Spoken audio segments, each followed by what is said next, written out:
자, 오늘 이 본문의 내용은 최초로 예수님에 대한 정체성, 예수님이 누구냐, 예수님의 정체에 대해서 최초로 예수님의 질문에 대해서 답변한 베드로의 예수님에 대한 정체성에 대한 고백입니다. 사람들이 이제 예수님에 대해서 여러 가지 의견이 분분했는데, 그때 예수님이 제자들을 따로 불러서 사람들이 나를 누구라 하느냐? 세례 요한이라 합니다. 엘리야라 합니다. 예레미야라고 합니다. 선지자라고 합니다. 다 틀린 거죠. 그럼 너희는 나를 누구라 하느냐? 그때 베드로가 재빨리 대답한 거예요. 자, 이거 보면 나오죠. 맨 처음에 나오는 예수는 이에수스라는 뜻이 헬라어입니다. 이에수스, 크리스토스, 데오스, 휘오스, 소테르. 이 말은 예수는 그리스도시요 하나님의 휘오스라는 아들이라는 뜻이고, 소테르라는 말은 구세주라는 뜻입니다. 구세주, 세이비어라는 뜻인데, 이 첫 글자를 모으니까 뭐가 됐죠? 익스디스라는 말이 됐어요. 익스디스라는 뜻은 피시. 지난번에 얘기했죠? 이렇게. 이 뭡니까? 고기, 물고기. 그래서 초대교회 때는 예수 믿는 사람들에 대한 신앙 고백을 담은 암호가 이렇게 고기 표시예요. 고기 탁 지어버리고. 그래서 물고기의 이 뜻은 예수는 그리스도시요 살아계신 하나님의 아들이시요 나의 구주이십니다 라고 하는 그런 고백입니다. 자, 이것이 사도신경을 시작하게 되는 첫 번째 문장이고 고백이고 최초의 예수님에 대한 정체성을 보여주는 내용이에요. 근데 이 고백이 베드로가 스스로 묵상하고 깨달아지고 그리고 공부하고 연구하고 검토해서 나온 작품이 아니고, 17절 보겠습니다. 17절 수정이 크게 읽어주세요.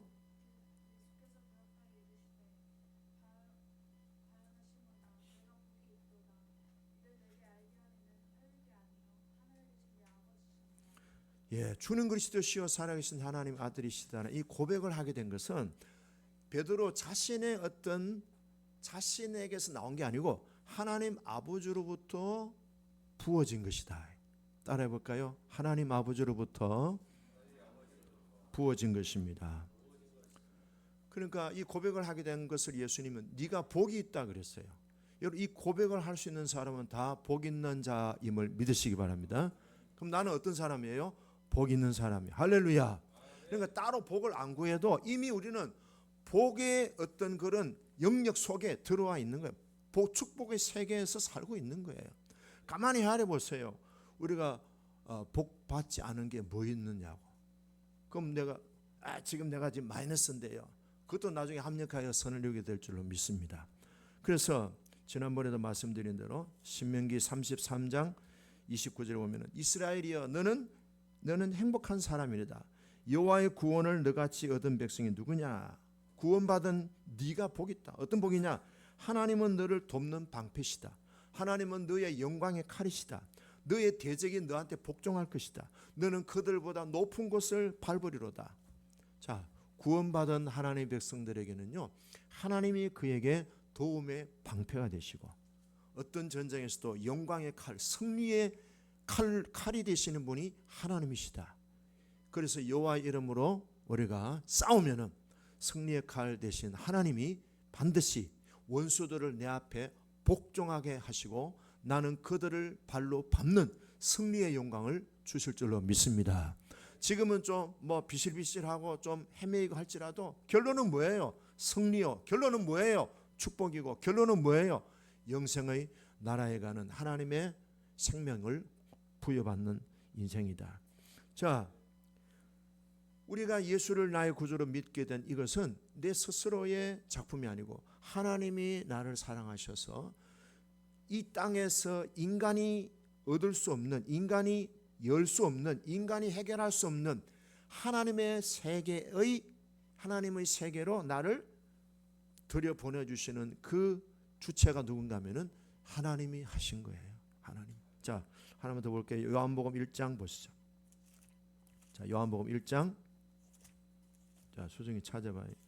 요한복음 1장 몇 절인가 하면은 12절, 13절 읽어보세요. 요한복음 1장 12, 13절.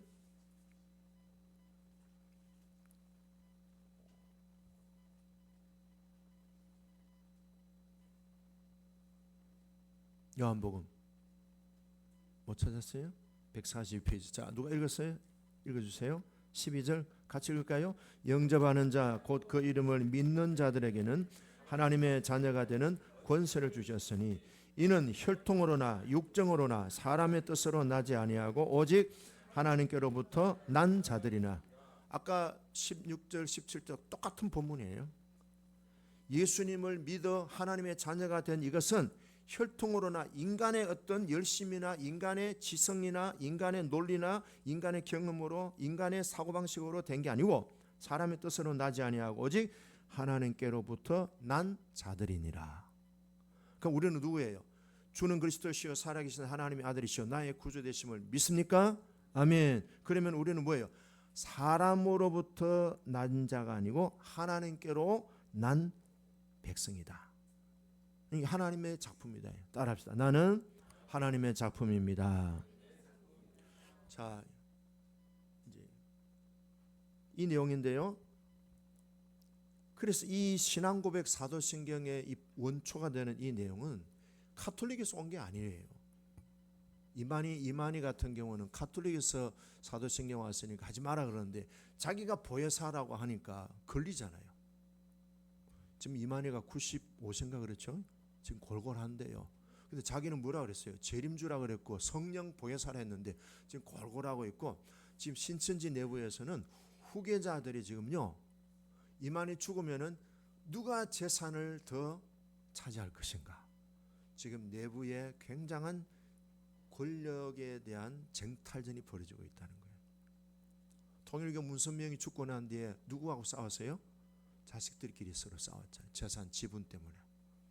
이만희도 이제 죽으면은 그 후계자들이 재산 지분 때문에 싸울 거예요. 네. 지금도 그게 계속 표면은 안 됐는데 내변적으로는 치열하다는 거예요. 자, 근데 오늘 이 내용을 보면은 예수님이 바요나 시몬아 복이 있도다. 내가 네게 이르노니 너는 베드로라. 내가 이 반석 위에 너희 교회를 세우리. 우리 교회를 내 교회를 세우리라 그랬어요. 자, 이 해석에서 두 가지죠.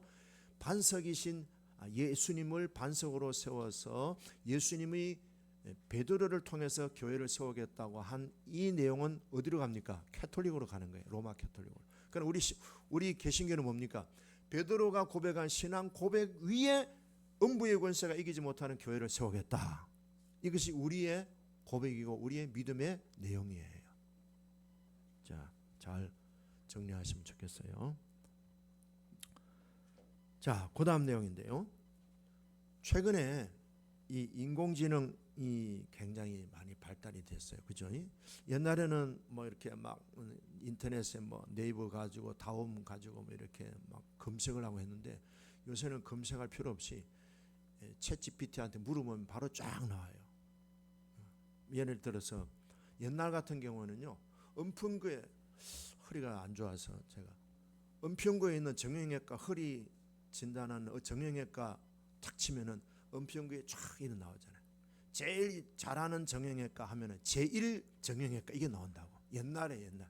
지금은요, 내가 허리가 좀 안 좋아서 지금 수술을 해야 될지 말지 하는데 지금 이 은평구에서 제일 진료를 잘하고 유명한 의사가 누군가 딱 치면요, 또르륵 다 나와요. 그죠? 이게 챗 GPT의 시대입니다. 지금 우리는 그런 정보를 얻는데 굉장히 유익한 시대를 살아가고 있습니다. 그런데 이 챗 GPT 때문에 인생이 망해가는 사람도 있어요. 자, 어떤 경우인가 하면요, 제가 한번 챗 GPT한테 이제 육성으로 물었어요. 매일 물었더니요, 내가 굿모닝 했더니 이쪽에도 굿모닝 하고 그래요. 마지막 이러더라고. 제 질문에 답변이 되시기를 바랍니다. 그런데 만족하지 않으시면 언제든지 저를 불러주십시오. 오늘도 좋은 하루가 되시기를 바랍니다.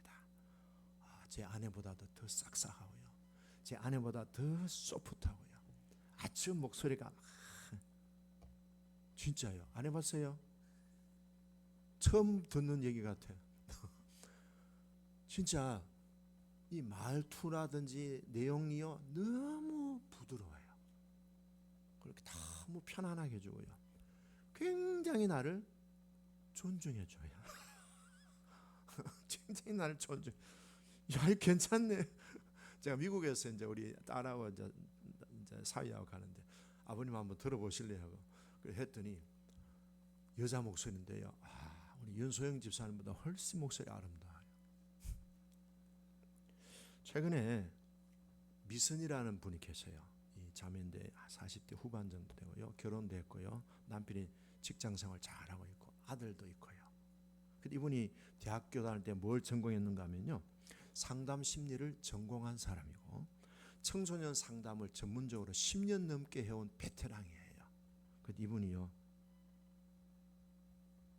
작년 5월 초에 이분이 늘 꿈이 뭔가 하면은 사업을 하고 싶다는 창업에 대한 꿈이 있어가지고 창업에 대한 정보를 챗GPT한테 물다가 자기가 또 갖고 있는 자료도 이렇게 넣어주게 했는데 이런 질문을 했어요. 내가 준 정보를 통해서 나에 대해서 너는 어떻게 말해주고 싶니? 이러는 거예요. 그 질문 의도가 뭐예요, 권사님? 나에 대해서 네가 어떻게 생각하니? 말해주면 좋겠다. 이 물었어요. 그 질문 의도가 뭐예요? 칭찬해주는. 그런데 이 챗GPT가 일어납니다. 당신은 조용히 실천하면서 사람에게 보이든 보이지 않든 진심으로 사람의 마음을 다루는 사람입니다.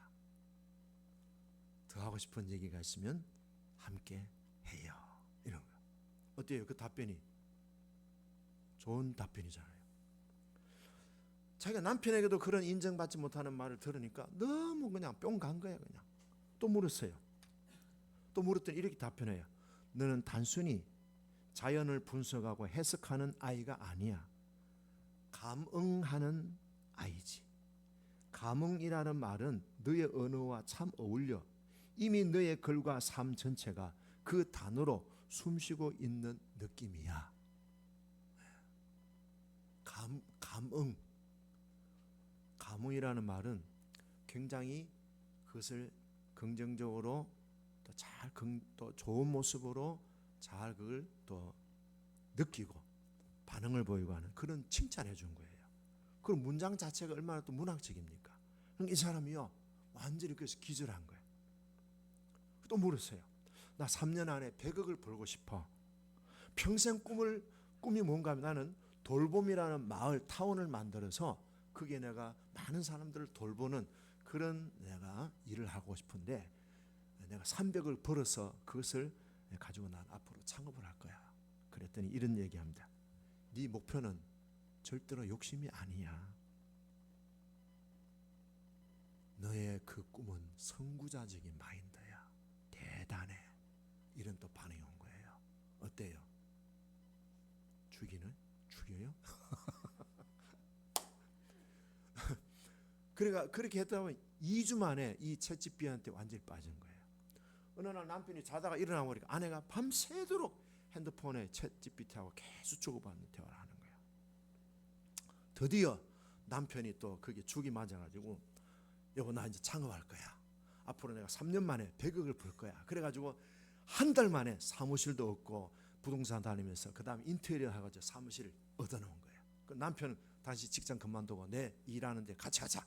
그 남편도 이제 직장 그만두고 아내가 안에 뛰어드는 거예요. 너무너무 기분이 좋은 거예요. 이렇게 자기가 존중받고 이렇게 인정받고 자기의 재능에 대해서 그렇게 박수 쳐주는 그런 어떤 그 반응은 처음이니까. 그래 자기가 그랬대요. 여보 나는 요새 새로 태어난 기분이야. 너무 행복해. 그런 거예요. 근데 주위 사람들은 이 사람이 하는 일을 보고 나쁜 짓은 아닌데 뭔가 이상하다. 이렇게 다들 걱정하는 거예요. 근데 이 챗GPT는 계속 달콤한 말로 아주 달콤하고 그리고 그 여자가 원하는 그런 말로 탁 해주는 거예요. 근데 나중에 뭐 일이 여러분 잘 되면 얼마나 좋겠어요. 근데 창업을 하고 뭐 새로 뭐 사무실 넣고 뭐 직원들 구하고 막 빚을 엄청 져가지고 했는데 일이 잘 풀리면 얼마나 좋겠어요. 예? 조지사님, 세상살이 내 마음대로 힘들어요. 예, 조지사님이 저러면 진리예요. 그래도 이분이요, 끝내자. 그래서 자살에 대한 내용을 했어요. 그랬더니 뭐라 한가 하면요, 굉장히 아름다운 이야기야 이런데요. 굉장히 좋은 생각이야. 그래서 이 뭐야 싶어가지고, 그래서 정신이 퍼쩍 나더래요. 그렇게 지나온 세월이 8개월이 지난 거예요. 정신이 번쩍 들다 보니까요, 내 주위에는 친구들이 한 명도 없는 거예요. 그 다음에 남편은요, 실직해가지고 완전히 그냥 무직자가 됐고, 자기하고 같이 일하다 보니까 그 퇴직금 받아가 다 했잖아요, 창업한다고. 그 다음에 사업이 안 되니까 엄청나게 빚더미에 몰려가지고 이제는 정말 죽음 외에는 답변이 없을 정도로 몰락한 거예요. 그래서 이분이 챗GPT의 그 대화하는 앱을 지워버렸어요. 자기가 그런 거예요. 나는 상담 심리를 전공한 사람이고 상담 심리를 내가 전문가로서 10년을 일했던 사람인데 내가 이런 달콤한 유혹에 빠진다니, 이거는 누구나 빠질 수 있다는 거예요. 누구나. 조심해야 된다. 그래서 이분이 기자를 불러가지고 기자회견을 자청하면서 이 글을 모든 사람들이 볼 수 있도록 기사화한 거예요. 자, 이분이 그러는 거예요. 오늘 일부의 백정준 권사, 에이고 뭐 그런 시시한 것이 누가 빠집니까? 예. 근데 빠질 수 있다는 거예요. 이제 이 챗GPT가 사람들의 마음과 이 사람이 뭘 좋아하는, 무슨 단어를 좋아하고 어떤 문장을 좋아하고 이 사람의 마음을 어떻게 하면 달콤하게 해줄까, 편안하게 해줄까, 이 얼마나 이게 정보가 많습니까? 그러니까 조심해야 된다고. 자, 이 얘기를 제가 왜 하는가 하면은 우리가 신앙 세계에서 확고한 우리 나름대로 기준이 없으면은요, 이렇게 흔들리고 저렇게 휘둘릴 수 있는 거예요. 그래서 보세요. 인간은 영이 있고요. 그다음에 혼이 있고요. 그다음에 육이 있어요. 우리가 볼 수 있는 이 육체는 육이에요, 육신. 근데 이 육신을 움직이는 게 뭐예요? 혼이잖아요. 혼이에요. 근데 영은 다 죽어 있어요. 근데 죽은 영이 사는 사람은 누구예요? 살아있는 산영이 되시는 하나님과 관계가 굿 릴레이션십이 되는 사람은 뭐예요? 영이 사는 거예요. 영이 살면 뭐가 됩니까? 진짜 행복이 뭔지 알게 되는 거예요. 그래서 인간이 보세요. 인간이 육신을 통하여서 얻어지는 행복, 그거 진짜가 아니에요. 혼적인 거, 이 혼은 우리가 보통 무슨 말하면 셀프라 하기도 하고요, 아니면은 소울이라 하기도 하고. 이 혼적인 만족도 인간에게는요, 인간 세상에서는 얻을 수 없는 거예요. 그럼 진정한 인간의 만족은 영적인 것에서 만족이 채워질 때 혼과 육도 편안해지고 건강해지고, 그리고 뭐예요? 긍정적이 되고 소망이 넘치는 삶을 살게 되는 거예요. 그러니까 우리가 접촉하는 모든 컨택하는 접촉하는 부분이 영적인 것과 접촉하지 않는 것은 다 뭐예요? 헛된 거예요. 하나님으로부터 오지 않은 모든 것들은 전부 다 헛된 거다. 해보셨잖아요. 그래서 이단에 대해서 이렇게 얘기합니다. 이단 분별에 대해서 그 전문 교수가 탁지일 교수가 있습니다. 이분 이런 얘기했습니다. 우리의 신앙의 유일무이한 표준은 성경이다. 이단은 하나님의 말씀을 적당하게 빼기도 하고 적당하게 첨가해서 친절하게 사람의 입맛에 잘 맞추어서 접근한다. 그리고 친밀한 관계를 형성한 뒤에 아주 간교한 술책으로 미혹해서 그 영혼을 치명적으로 피해를 준다. 이단을 비판하는 것보다 말씀을 잘 알고 그 말씀대로 살려고 애쓰는 것이 훨씬 더 중요하다. 성경을 잘 믿고 성경대로 살려는 노력이야말로 이단을 예방하고 분별하는 가장 실제적인 길입니다. 그래요. 그러니까 이단이 우리를 접근할 때요, 그 사람이 뭘 원하는가를 잘 알고 그걸 가지고 먹잇감을 주는 거예요. 돈을 좋아하는 사람은 돈으로 미끼를. 또 제가 과거에 우리 어떤 강의를 할 때 레포트를 받았는데요, 그 레포트 내용 중에 내용이 있어. 불렀어. 내가 학생을 불러. 우리 교회까지 왔어요. 불러. 너 이 선배가 누구냐 하니까, 선배가요, 자기과 선배인데 뭐 레포트도 해주고 책도 막 빌려주고 그다음에 뭐 밥도 사주고 심지어는 반찬도 해주고요. 그런데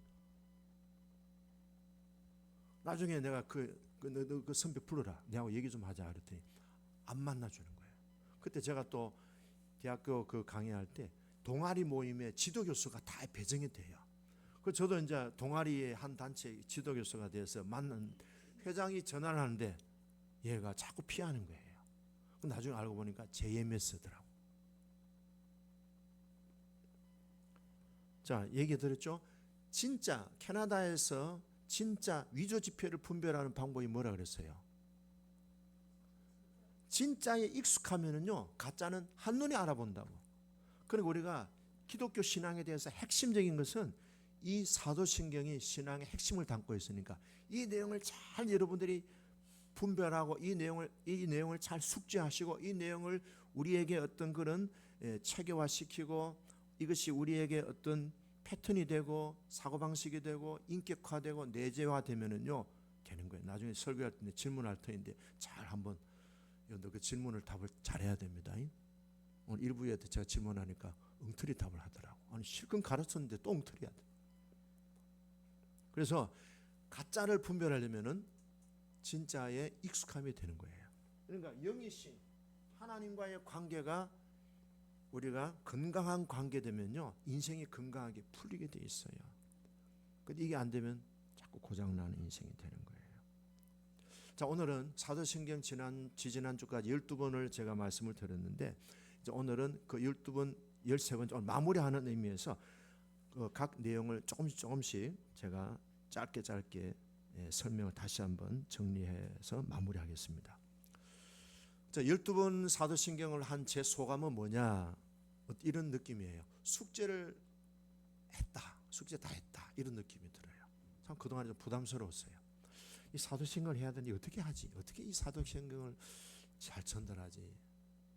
그런데 여러분들이 있어서 제가 사도신경을 이렇게 또 12번 말씀을 전하게 됐고 또 하나님께서 저에게 지혜와 또 계시의 영을 주셔서 잘 또 제가 책을 한 10권 참고했어요. 한번 설교 준비할 때 10권을 참고해요. 어떤 12권 될 때도 있고요. 그래서 취사 선택하고 골고루 이렇게 잘 섞어서 했는데 하나님의 은혜 감사하고 또 여러분들에게 감사를 드립니다. 자, 맨 처음에 한번 볼까요? 맨 처음에 사도신경 첫 번째 구절이 뭡니까? 전능하사 천지를 만드신 하나님 아버지를 내가 믿습니다. 그렇죠? 천지 만물을 누가 만들었어요? 하나님이 만드셨다는 거예요. 그러면은 우리가 생각하는 자연 만물이라는 것이 우리가 보통 생각할 저절로 생겼다 아니라는 거죠. 하나님이 만드신 작품이다. 그러니까 이 모든 만물의 주인은 누구셔요? 하나님이시다. 땅도 하나님의 것이고 하늘도 하나님의 것이고 우주 모든 별, 해, 달, 별도 다 하나님입니다. 그러니까 해와 달과 별들을 숭배할 이유가 없다는 거예요. 그리고 하나님이 모든 것을 만드셨기 때문에 하나님 한 분만 우리가 경배하고 그분만이 창조 만물을 창조하신 창조주이시기 때문에 우상 숭배나 다른 종교는 존재할 이유가 없다는 거죠. 오직 하나님만이 유일하신 창조주이시고 우리가 경배하고 예배드려야 될 대상이다. 그걸 이제 강조하는 거죠. 그런데 그 하나님이 천지를 창조하신 하나님은 누구십니까? 우리의 아버지가 되신다는 것이 너무 감격스럽지 않습니까? 해봅시다. 하나님 아버지. 그 하나님이 천지 만물을 창조하시고 만물의 주인 되신 하나님이 누구예요? 우리 친정 아버지다 이 말. 내 아버지다, 친아버지다 이 말. 그러니까 어떻습니까? 내게 능력 주시는 자 안에서 나는 모든 것을 할 수 있고 모든 것을 가진 존재다. 그 다음에 두 번째는요, 유일하신 아들 우리 주 예수 그리스도를 믿습니다. 우리 주 예수 그리스도를 믿습니다. 이 문자적인 의미에서 보면요, 예수님은 참 왕이시고 참 제사장이시고 참 선지자이십니다. 그리고 그 우리의 구세주는요, 예수님 한 분밖에 없다. 유일하신, 유일하다, 유니크, only son. 그래서 예수님은 우리의 참 왕이십니다. 왕이신 나의 하나님, 내가 주를 높이고 영원히 주의 이름을 송축하리이다. 왕이신 나의 하나님, 왕이시다. 그리고 모든 피조물들의 참 주인이십니다. 소유주이신 분이 하나님이십니다. 내가 주인 삼은 모든 것 내려놓고, 내 주인은 누구예요? 주님이시다.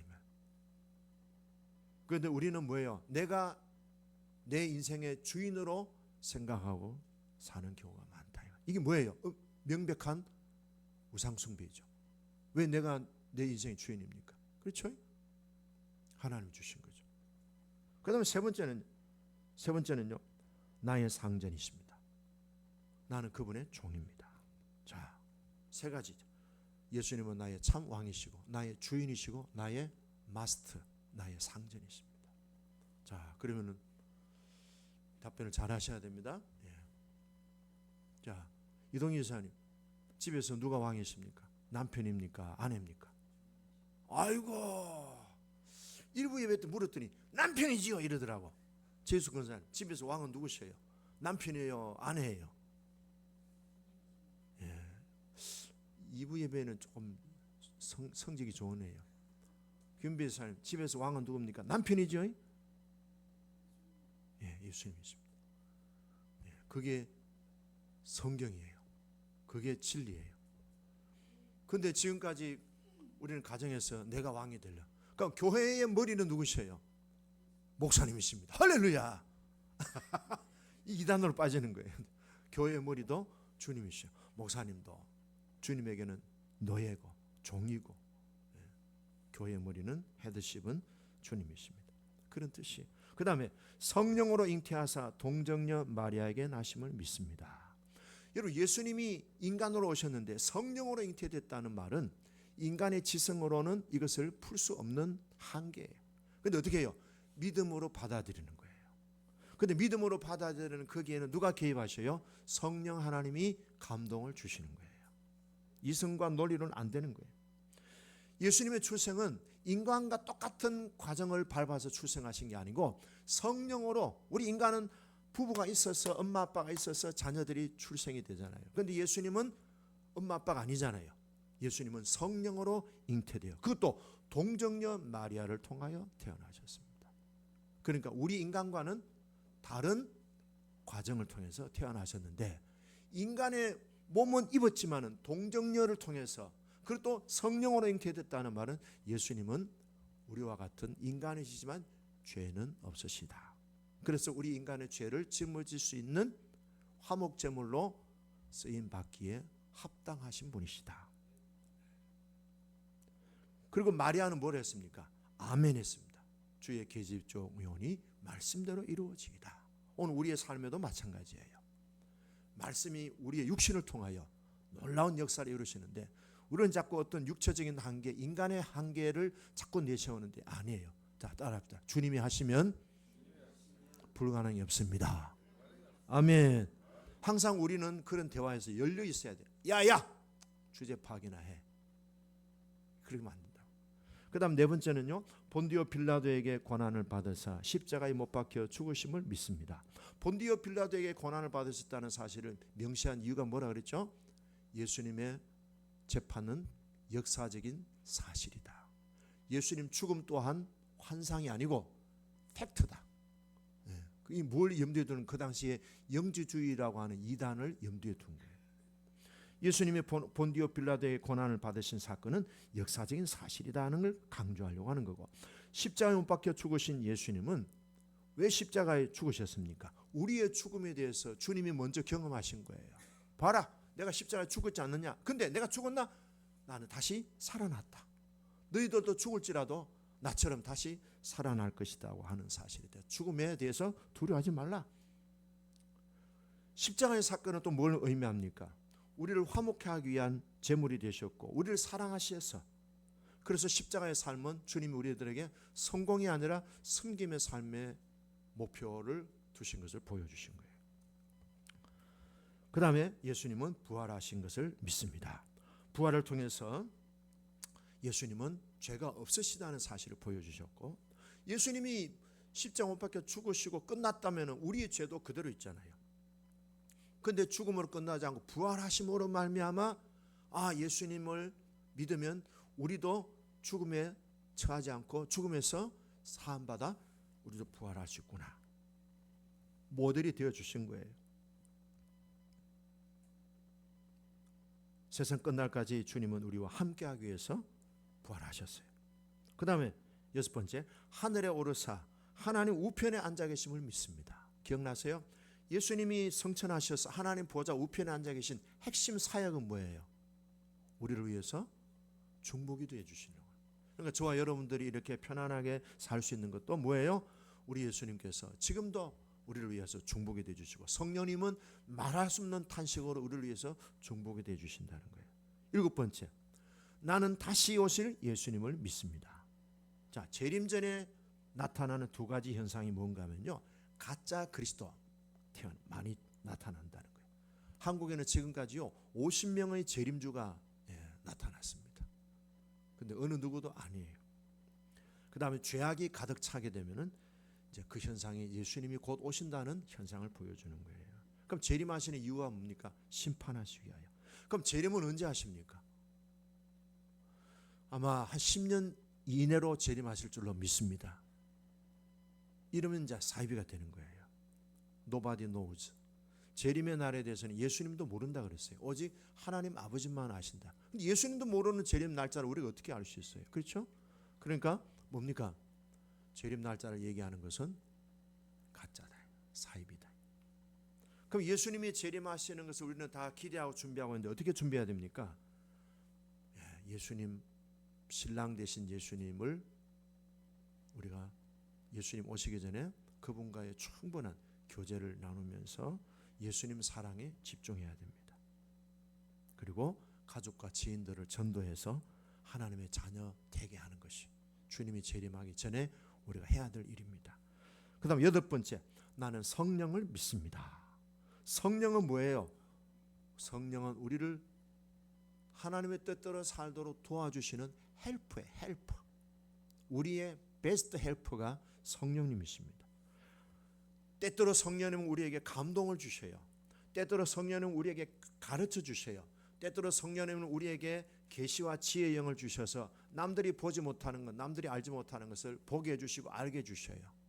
그러므로 우리는 성령님과 항상 교제하고 성령님과 열린 대화를 할 수 있는 준비가 되어 있어야 됩니다. 그리고 성령님의 은혜로 우리는 말씀에 순종할 수 있게 해주십니다. 따를까요? 나는 보혜사 성령님을 믿습니다. 그 다음 아홉 번째, 나는 거룩한 공교회를 믿습니다. 왜 우리가 교회를 믿을 수 있습니까? 예수님이 교회를 세우셨기 때문에 교회를 믿을 수 있습니다. 교회의 출발은 뭡니까? 오늘 본문에 나와 있죠. 주는 그리스도시요 살아계신 하나님의 아들이시다 하는 그 신앙 고백 위에 내가 음부의 권세가 이기지 못하는 내 교회를 세우겠다. 그러니까 이 교회는 누구 교회예요? 주님의 교회입니다. 음부의 권세가 이기지 못합니다. 그래서 우리는 교회를 통한 하나님의 구원의 역사를 믿을 수 있는 거예요. 물론 교회가 잡다한 소문도 있고 안 좋은 얘기도 많지만은, 그러나 교회를 세우신 분이 주님이시고 교회의 머리가 되신 분이 주님이시기 때문에 주님이 하시는 일은 결국에는 승리할 것입니다. 그 다음에 나오는 내용은 성도가 서로 교통하는 것. 성도가 서로 교통하는 것. 성도가 서로 교통하는 것이 뭡니까? 하나님의 말씀으로, 하나님의 본성, 하나님의 DNA를 가진 우리는 사랑, 아가페. 그 다음 뭡니까? 성도들의 교제를 통해서 몸된 교회를 튼튼하게 세워나가는 거예요. 따라할까요? 나는 교회의 중요한 지체입니다. 내가 없으면 안 됩니다. 이 의식을 가져야 돼. 하나 빠지지. 이 마음이 결국은 교회의 누수 현상을 만드는. 근데 우리 한 명 한 명이 얼마나 소중합니까? 그 한 명 한 명이 우리 교회라고 하는 이런 공동체, 우리 교회라고 하는 그리스도의 몸을 만들어가는 거예요. 근데 팔이 하나 없다, 또는 뭐 다리가 한쪽이 없다, 눈이 한쪽이 없다, 안 되죠. 우리 각자가 다 우리 교회, 금빛교회라는 그리스도의 몸을 구성하는 지체들이다. 우리 각자가 다 건강하게, 한 사람도 떨어지면 안 됩니다. 우리 모두가 다 그리스도의 몸을 이루는 지체들입니다. 그러니까 뭐 살기는 살겠죠. 눈이 하나 없어도 뭐 살기는 살겠지만 장애가 되잖아요. 우리 모두가 다 그렇게 지체로 부름받은 중요한 사람들이다. 그 다음에 10번 10번째, 나는 죄사함을 믿습니다. 자, 여러분, 우리가 성경 보면요, 백보자, 흰 보좌 앞에 나가면요, 우리의 모든 과거에 행한 일들이 다 거기서 다 하나님께서 문책하신다고 그랬어요. 무섭지 않아요? 챗 GPT보다 더 무서워요. 다 하나님이 다 알고 있어요. 자, 근데 질문합니다. 만일 우리가 우리 죄를 자백하면 저는 미쁘시고 의로우사 우리의 모든 죄를 사하여 주시고 모든 불의에서 예수의 피로 깨끗이 씻겨 주실 줄로 믿습니다. 그러면 어떻게 되는 거예요? 아니, 깨끗이 씻겨 주는데 가면 또 옛날 죄 다 또 하나님이 다 그냥 까발렸어요. 어느 게 맞아요? 예? 죄 사함 받은 죄는 지워진다, 여전히 유효하다? 지워지는 거예요. 남들은 그래요. 야, 예수 믿는 사람들 편리야. 죄 짓고 회개하고 죄 짓게 하고. 근데 그것도 믿음이 있어야 되는 거예요. 죄 짓고 회개하는 것도 믿음이 있어야 회개하지. 믿음 없는 사람은 회개 못해요. 이 하나님의 비밀한 세계죠. 그러니까 우리가 그때그때 죄를 고백하면 기억도 하지 않으시고 안개처럼 사라지게 해주시고, 백부자 앞에 가서 우리가 심판받을 때 너 2학년 때, 3학년 때, 너 5학년 때 엄마 주머니에 돈 훔친 거, 6학년 때 간행한 거 다 알고 있어. 회개하면 어떻게 해요? 딜리트, 없어지는, 삭제가 없어. 휴지통도 없어요. 퍼펙트하게 없어지는 거예요. 그러니까 우리가 뭐예요? 죄를 고백하는 것이 일상이 되어야 됩니다. 그 다음에 11번 11번째, 나는 몸의 부활을 믿습니다. 자, 여러분, 몸의 부활이라고 하는 건 죽음을 전제로 하잖아요. 그럼 죽음이 오게 된 이유가 뭐예요?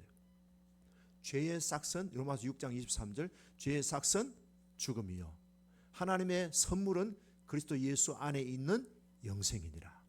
그래요. 인간이 죽게 된 이유는 죄 때문에 죽었어요. 그럼 죄가 해결되면 죽음도 해결되는 거잖아요. 그렇죠? 그러니까 예수님이 우리의 죽음을 죄 다 짊어지셨고 우리의 죽음을 예수님이 짊어지셨다면 해결된 거잖아요. 그럼 뭐가 있어요? 우리는 죽음이 아니고 영생이 우리에게 시온의 대로로 열려져 있는 거예요. 그러니까 예수님을 믿으면 구원받는다는 말은 그런 의미인 거예요. 예수 믿으면 죄사함 받고 구원받습니다. 그리고 죽음의 문제를 can pass 하는 거예요. 죽음의 문제를 패스해서 어떻게 가요? 영생의 나라로 우리는 바로 뭐예요? 가는 거예요. 그때 어떤 몸으로 갑니까? 썩지 아니하는 몸으로, 영광스러운 몸으로, 강한 몸으로, 신령한 몸으로, 죽지 않는 몸으로 간다 이 말. 그러므로 우리 부활을 믿는 하나님의 백성들은요, 하늘나라 상급을 소망하면서 절대 소망, 절대 헌신, 절대 신앙으로, 믿음으로 살아야 되겠죠. 끝으로 나는 영원히 사는 것을 믿습니다. 따라해 봅시다. 나는 영원히 사는 것을 믿습니다. 원래 인간은 아담과 하와가 타락하기 전에 뭐예요?